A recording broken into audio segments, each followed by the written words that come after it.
बिस्मिल्लाहिर्रहमानिर्रहीम। अस्सलाम वालेकुम नाज़रीन, मैं हूं अहमद फवाद और आप देखते हैं मुझे मेरे यूट्यूब चैनल और फेसबुक पेज पर। नाज़रीन, बहुत बड़ी खबर है और ब्रेकिंग न्यूज़ है जो कि आज के इस व्लॉग में मैं आपके साथ शेयर करने जा रहा हूं। चीफ इलेक्शन कमिश्नर राजा सिकंदर साहब जो हैं उनके मुस्ताफ़ी होने का मामला क्या है और वज़ीर आज़म इमरान खान साहब के हवाले से नाअहली का जो मामला है वो क्या चल रहा है इस वक्त, इस हवाले से बहुत एक्सक्लूसिव डिटेल्स हैं जो कि आज की इस व्लॉग में मैं आपके साथ शेयर जो है वो करने जा रहा हूं। ईवीएम मशीनों के ऊपर हुकूमत और इलेक्शन कमीशन के दरमियान ऑलरेडी डेडलॉक जो है वो कायम है और ऑब्वियसली जो इल्ज़ामात भी लगाए जा रहे हैं वज़रा की तरफ से कि इलेक्शन कमीशन ऑफ पाकिस्तान इस वक्त अपोजिशन की ज़ुबान जो है वो बोल रहा है और जो भी बातें उनकी जानिब से सामने आ रही हैं वो बिल्कुल मुज़ाहिका खेज़ हैं और उनकी नीयत ही नहीं है काम करने की या ईवीएम मशीन को अगले इंतखाबात में इस्तेमाल करने की, जिसकी वजह से वो इलेक्ट्रॉनिक वोटिंग मशीन के जो है वो इस वक्त खिलाफ है। सबसे पहले तो नाज़रीन, हुकूमत की जानिब से जो कुछ अहम पॉइंट्स या जो रीज़न्स थी जिसकी वजह से ये जो बिल था वो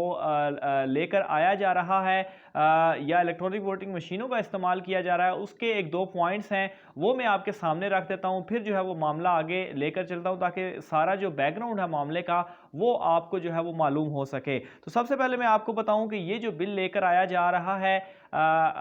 हुकूमत की जानिब से, इसमें सबसे पहली तो रीज़न ये है कि जो सेनेट इंतखाबात हैं या जो उनकी जानिब से मुतालबा भी किया गया है कि जो सेनेट इंतखाबात हैं वो खुफिया की बजाय ओपन बैलेटिंग के ज़रिए जो है वो करवाए जाएँ। ऑब्वियसली सेनेट में जो इंतखाबात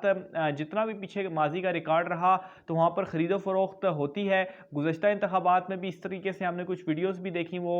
यूसुफ रज़ा गिलानी के बेटे की, तो उसमें भी हमने देखा किस तरह से वोटों की जो है वो ख़रीदो फ़रोख्त होती है, जिसकी वजह से हुकूमत ये चाह रही है कि ओपन बैलेटिंग हो ताकि कोई ख़रीदो फ़रोख्त का जो एक अंसर है उसको ख़त्म किया जा सके। और अपोजिशन जमातें जो हैं, जो ख़ास तौर पर मुस्लिम लीग नून माजी में इसकी हिमायत भी वो करती रही लेकिन अब इसकी वो मुखालफत कर रही है। दूसरे नंबर पर हुकूमत ये चाहती है कि कौमी असम्बली का जो भी रुकन मुंतखब हो वो 60 दिन के अंदर हल्फ ले, क्योंकि यहाँ पर लोग 2-2 3-3 साल तक हल्फ ही जो है वो नहीं लेते, तो उनके हल्के के लोगों की नुमाइंदगी पार्लियामेंट में किस तरीके से होगी। तीसरे नंबर पर वो ये चाहते हैं कि ओवरसीज़ पाकिस्तानी जो हैं उनको वोट का हक दिया जाए और ऑब्वियसली ये बहुत अहम नुक्ता है और अपोजिशन इसके इसलिए भी खिलाफ है कि ओवरसीज़ जो पाकिस्तानी हैं वो ज़्यादातर वज़ीर आज़म इमरान खान साहब या पीटीआई के सपोर्टर है। ऑब्वियसली इस चीज़ का उनको लॉस होगा जिसकी वजह से ओवरसीज़ पाकिस्तानियों को वो उनका अपना हक जो है वो नहीं दे रहे। और आखिर में नाज़रीन, ईवीएम मशीन के हवाले से भी इसमें शामिल है कि ईवीएम मशीन के ज़रिए आइंदा जो इंतखाबात हैं वो कराए जाएंगे और इस चीज़ के ऊपर तो बिल्कुल ही deadlock election commission of Pakistan की जानिब से जो है वो बरकरार है कि वो एक रट है, मैं ना मानूँ भी रट उनकी जानिब से लगाई जा रही है कि कुछ भी हो जाए उन्होंने नहीं मानना इलेक्ट्रॉनिक वोटिंग मशीन्स के हवाले से। बहरहाल इस हवाले से जो है वो इजलास तलब कर लिया गया है पार्लियामेंट का और 13 सितंबर यानी कि कल जो है वो इजलास भी होगा, पार्लियामेंट का मुश्तरका इजलास होगा और ऑब्वियसली ये बिल जो है वो मुश्तरका इजलास में हुकूमत की जो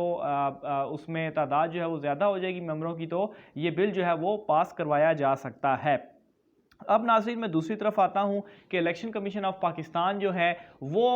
उनकी जानिब से भी एक ख़त सामने आया और उस ख़त में कुछ एतराज़ात उन्होंने उठाए हैं इस मशीन के ऊपर और आप ये एतराज़ात सुनने के बाद, बहुत सारे एतराज़ात मैंने आपको पहले भी बताए हैं लेकिन ये कुछ मज़ीद चीज़ें जो है वो सामने आई हैं, ये सुनने के बाद आप भी कहेंगे कि ये वाकई ये इलेक्शन कमीशन एक इदारा है जो इस तरीके से जो एतराज़ात है वो उठा रहा है। तो सबसे वो पहले जो वो चीज़ कहती है जी कि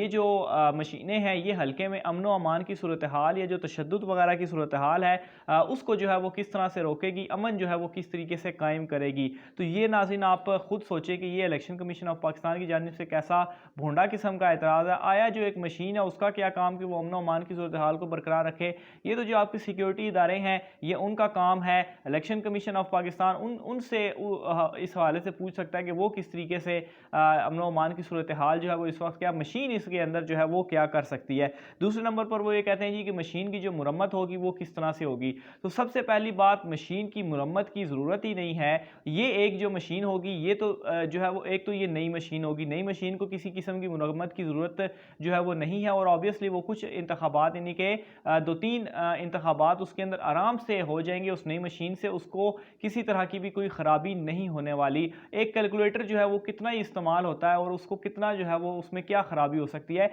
लेकिन उसके बावजूद भी अगर इसके अंदर कोई ख़राबी हो जाती है तो इसको रिपेयर नहीं बल्कि इसको चेंज जो है वो कर दिया जाएगा। फिर तीसरी जगह पर वो कहते हैं कि क्या ये मशीन जो है वो हर जगह पर इस्तेमाल हो सकती है? ये मशीन हर जगह पर इस्तेमाल नहीं हो सकती। ये मशीन हर जगह पर इस्तेमाल क्यों नहीं हो सकती? ना ही तो इसके अंदर कोई वाईफाई का मसला है, ना ही कोई इंटरनेट का इसके साथ कनेक्शन है। इसके अलावा लाइट की भी इसको ज़रूरत नहीं है। इसके अंदर ऑलरेडी बैटरीज जो हैं वो फिट हैं और बैटरीज की जो मुद्दत है वो आराम से इतनी वहाँ पर उसके अंदर बैटरी की वो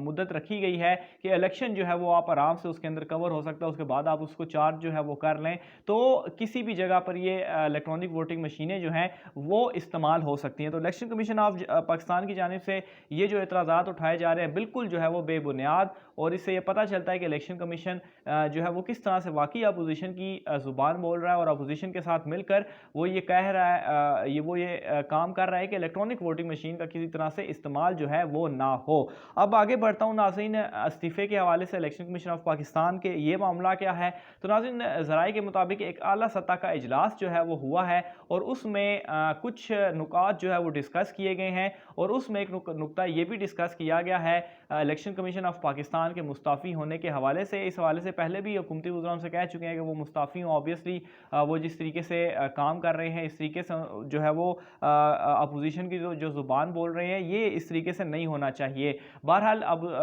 उस इजलास में ये डिस्कस हुआ है कि एक मरतबा फिर से election commission chief election commissioner जो हैं उनको कहा जाएगा कि वो मुस्ताफ़ी हों और अगर वो मुस्ताफ़ी नहीं होते तो उनके ख़िलाफ़ कानूनी चाराजोई जो है वो इख्तियार की जाएगी। कानूनी रास्ते जो है वो उसके अंदर डिस्कस हुए हैं और एक अहम मामला के सुप्रीम जुडिशल कौंसल जो है वहाँ पर एक रेफरेंस भी चीफ इलेक्शन कमीशन के ख़िलाफ़ लाया जा सकता है अगर वो अपना काम इसी तरीके से करते रहे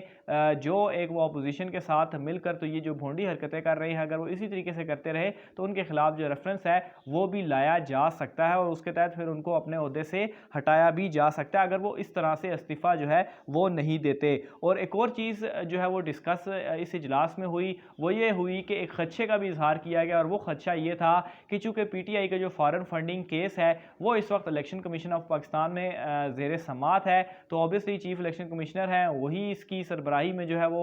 समात कर रहे हैं तो ऑब्वियसली वो कोई इस तरह का फैसला ना दे दें जिस तरीके से वो ये मामलात कर रहे हैं अभी इलेक्ट्रॉनिक वोटिंग मशीन के ऊपर तो ऑब्वियसली ये खदशा बिल्कुल मौजूद है कि वो इस केस के ऊपर कोई ऐसा फैसला ना दे दें जिससे पाकिस्तान तहरीक इंसाफ को जो है वो नुकसान हो और ऑब्वियसली इस केस में नाअहल जो है वज़ीर-ए-आज़म इमरान खान साहब को जो है वो ना कर दिया जाए। तो ये एक बड़ा खदशा है जिसका इजहार भी किया जा रहा है और इसी वजह से कहा जा रहा है या तो वो मुस्ताफ़ी हों या उनके खिलाफ जो है वो सुप्रीम जुडिशल कौंसल में रेफरेंस जो है वो लेकर आया जाए। बहरहाल इस हवाले से मज़ीद जो भी तफसीलात होती हैं वो भी आप नाज़रीन के साथ शेयर जो है